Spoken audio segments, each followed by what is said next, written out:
Chapter 33. Manasseh was 12 years old when he became king, and he reigned in Jerusalem 55 years.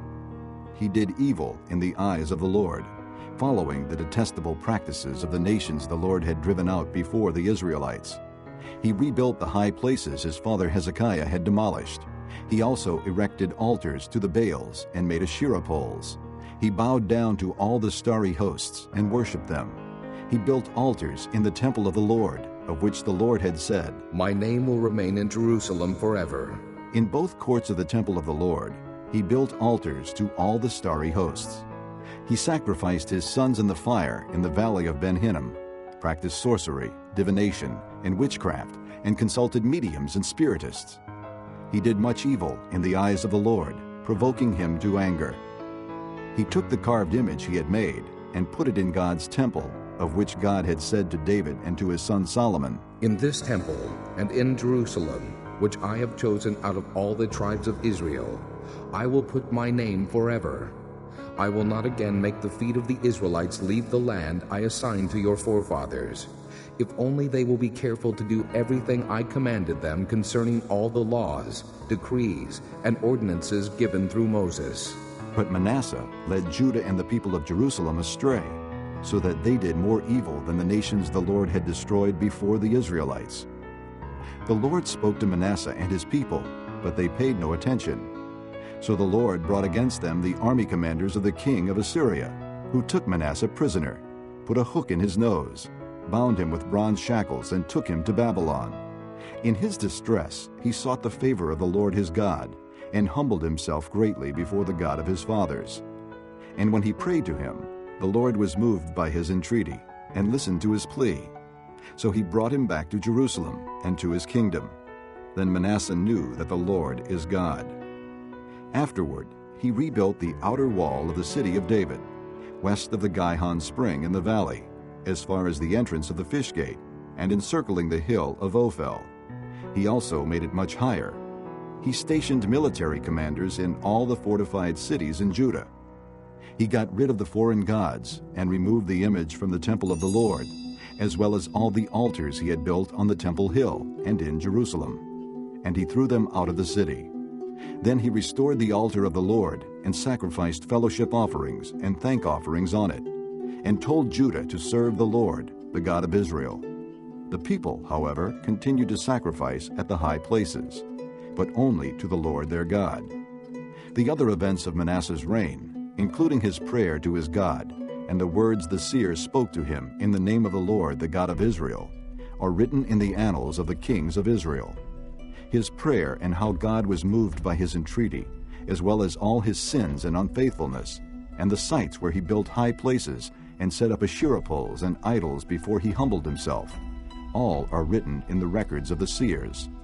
Manasseh rested with his fathers and was buried in his palace, and Amon, his son, succeeded him as king. Amon was 22 years old when he became king, and he reigned in Jerusalem 2 years. He did evil in the eyes of the Lord, as his father Manasseh had done. Amon worshipped and offered sacrifices to all the idols Manasseh had made. But unlike his father Manasseh, he did not humble himself before the Lord. Amon increased his guilt. Ammon's officials conspired against him and assassinated him in his palace. Then the people of the land killed all who had plotted against King Ammon, and they made Josiah, his son, king in his place. Chapter 34. Josiah was 8 years old when he became king, and he reigned in Jerusalem 31 years. He did what was right in the eyes of the Lord, and walked in the ways of his father David, not turning aside to the right or to the left. In the 8th year of his reign, while he was still young, he began to seek the God of his father David. In his 12th year, he began to purge Judah and Jerusalem of high places, Asherah poles, carved idols, and cast images. Under his direction, the altars of the Baals were torn down. He cut to pieces the incense altars that were above them, and smashed the Asherah poles, the idols, and the images. These he broke to pieces and scattered over the graves of those who had sacrificed to them. He burned the bones of the priests on their altars, and so he purged Judah and Jerusalem. In the towns of Manasseh, Ephraim, and Simeon, as far as Naphtali, and in the ruins around them. He tore down the altars and the Asherah poles, and crushed the idols to powder, and cut to pieces all the incense altars throughout Israel. Then he went back to Jerusalem. In the 18th year of Josiah's reign, to purify the land and the temple, he sent Shaphan son of Azaliah and Maaseiah the ruler of the city, with Joah son of Joahaz the recorder, to repair the temple of the Lord his God. They went to Hilkiah the high priest, and gave him the money that had been brought into the temple of God, which the Levites, who were the doorkeepers, had collected from the people of Manasseh, Ephraim, and the entire remnant of Israel, and from all the people of Judah and Benjamin, and the inhabitants of Jerusalem. Then they entrusted it to the men appointed to supervise the work on the Lord's temple. These men paid the workers who repaired and restored the temple. They also gave money to the carpenters and builders to purchase dressed stone, and timber for joists and beams for the buildings that the kings of Judah had allowed to fall into ruin. The men did the work faithfully. Over them to direct them were Jahath and Obadiah, Levites descended from Merari, and Zechariah, and Meshullam, descended from Kohath. The Levites, all who were skilled in playing musical instruments, had charge of the laborers and supervised all the workers from job to job. Some of the Levites were secretaries, scribes, and doorkeepers. While they were bringing out the money that had been taken into the temple of the Lord, Hilkiah the priest found the book of the law of the Lord that had been given through Moses. Hilkiah said to Shaphan the secretary, "I have found the book of the law in the temple of the Lord." He gave it to Shaphan. Then Shaphan took the book to the king and reported to him, "Your officials are doing everything that has been committed to them. They have paid out the money that was in the temple of the Lord and have entrusted it to the supervisors and workers." Then Shaphan the secretary informed the king, "Hilkiah the priest has given me a book." and Shaphan read from it in the presence of the king. When the king heard the words of the law, he tore his robes. He gave these orders to Hilkiah, Ahikam son of Shaphan, Abdon son of Micah, Shaphan the secretary, and Isaiah the king's attendant. "Go and inquire of the Lord for me, and for the remnant in Israel and Judah, about what is written in this book that has been found. Great is the Lord's anger that is poured out on us, because our fathers have not kept the word of the Lord. They have not acted in accordance with all that is written in this book." Hilkiah and those the king had sent with him went to speak to the prophetess Huldah, who was the wife of Shallum, son of Takhath, the son of Hazrah, keeper of the wardrobe. She lived in Jerusalem, in the 2nd district. She said to them, "This is what the Lord, the God of Israel, says. Tell the man who sent you to me, this is what the Lord says. I am going to bring disaster on this place and its people. All the curses written in the book that has been read in the presence of the king of Judah. Because they have forsaken me and burned incense to other gods and provoked me to anger by all that their hands have made, my anger will be poured out on this place and will not be quenched. Tell the king of Judah, who sent you to inquire of the Lord, this is what the Lord, the God of Israel, says concerning the words you heard.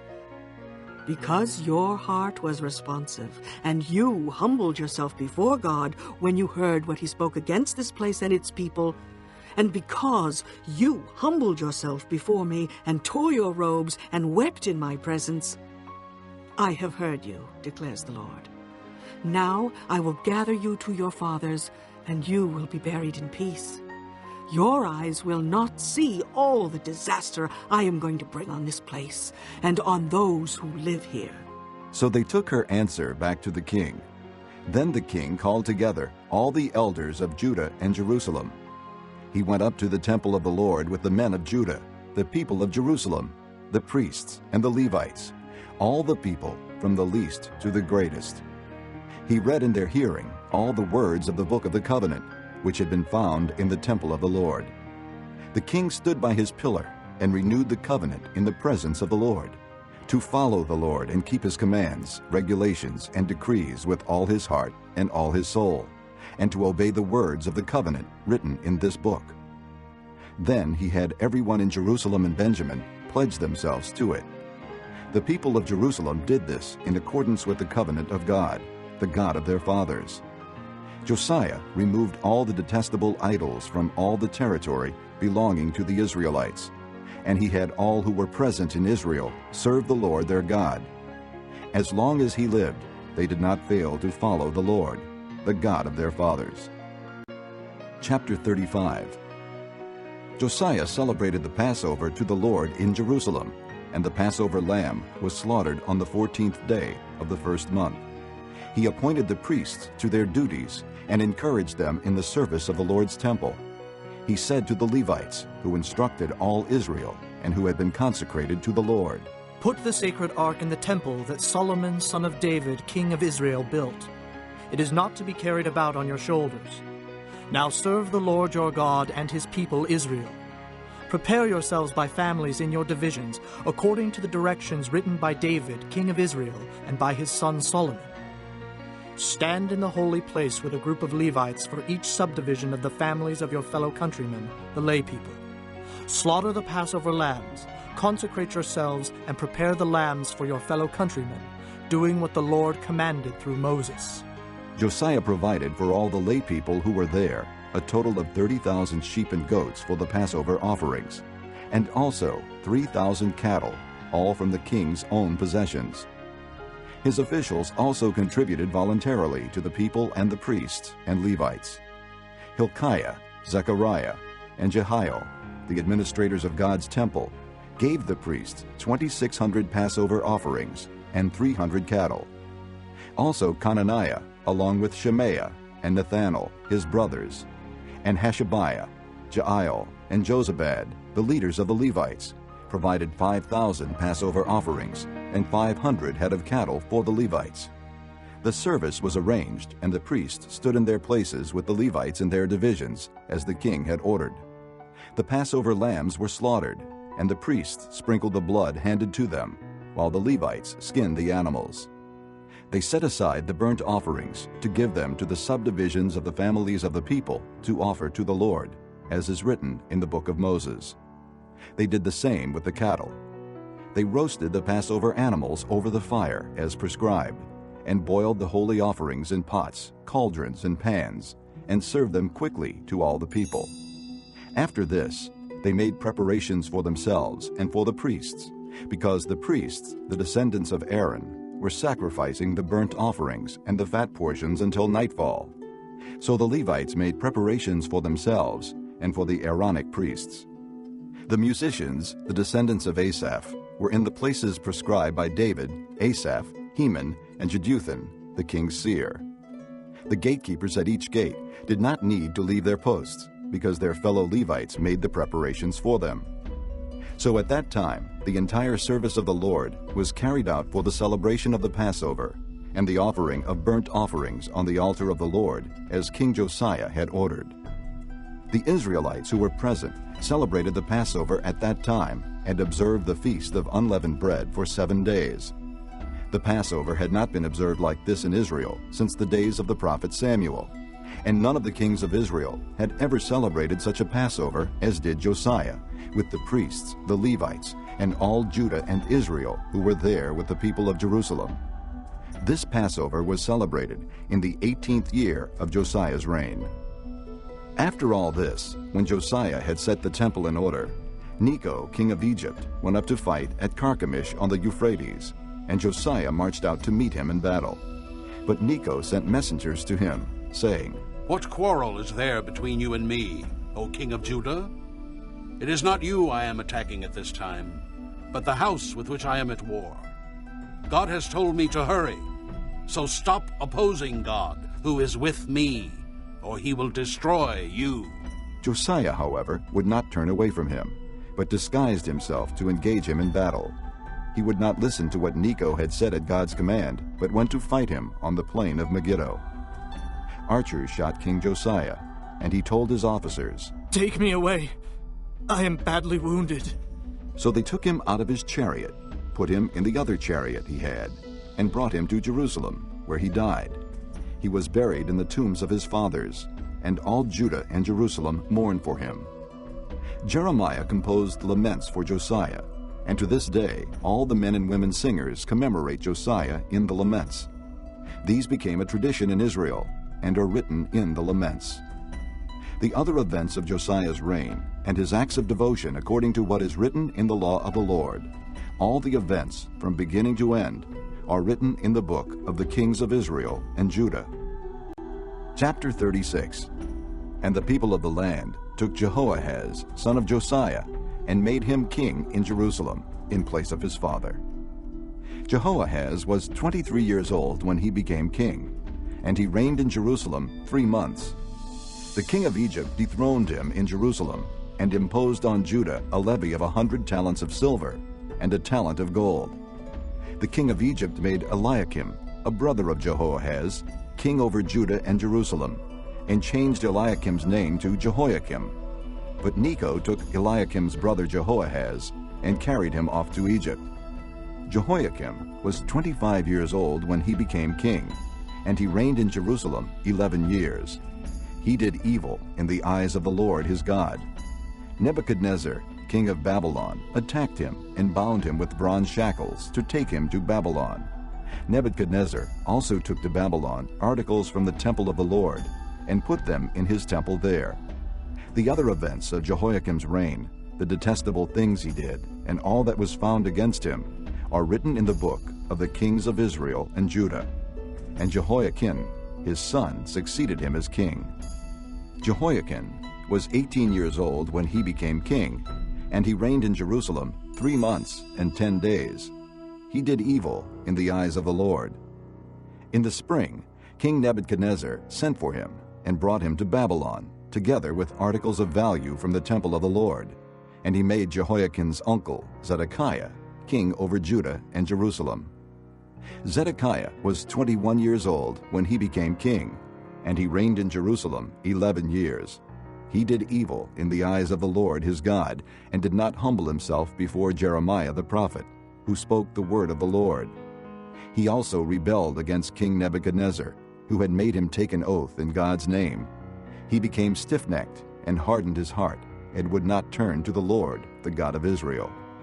Furthermore, all the leaders of the priests and the people became more and more unfaithful, following all the detestable practices of the nations and defiling the temple of the Lord, which he had consecrated in Jerusalem.